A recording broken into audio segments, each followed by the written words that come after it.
into your Picture Nation report. Alyssa Orange alongside Mike Irwin and Courtney Mims. And this week we're going to break down the position groups as we get closer to the start of the season. Fall camp is over, school has started, and we are getting close to the first game. And the first people we're going to talk about might be one of the most important positions on the football field, guys, and that's the quarterback. KJ Jefferson returning under Kendall Briles again, and the footwork.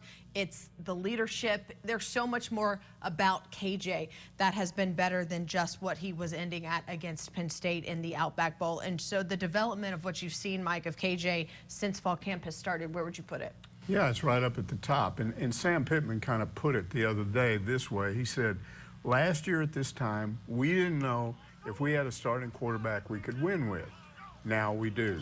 Now, if he's noticed that, the players have noticed that, I think it's kind of set the tone for the entire offense.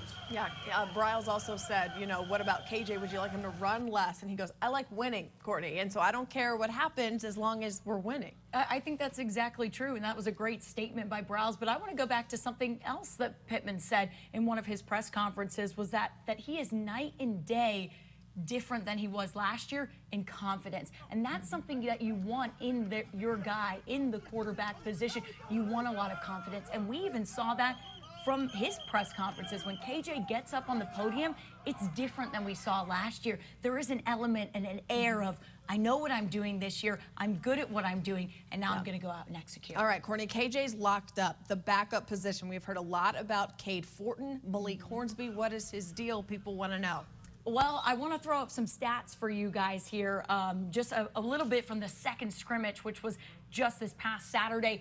These are Malik Hornby's stats. And look, if you look at these, you got to say, man, that's a guy who looks a lot better than he was last year. So these were things that stood out to me. Now, I will give a little shout out to Cade in that second scrimmage as well, because Sam Pittman said he had a nice sidearm pass for a touchdown as well. That was probably one of the most standout things about that scrimmage. Yeah. And Kendall Briles has pointed out that Fortin has a little bit better completion percentage than Hornsby. Now, there's no indication that has changed the status of those two.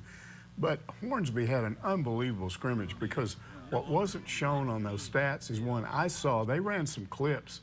Malik Hornsby throwing a 25-yard touchdown pass to Warren Thompson. It was a perfectly tossed 5 to 6 yard pass over the middle.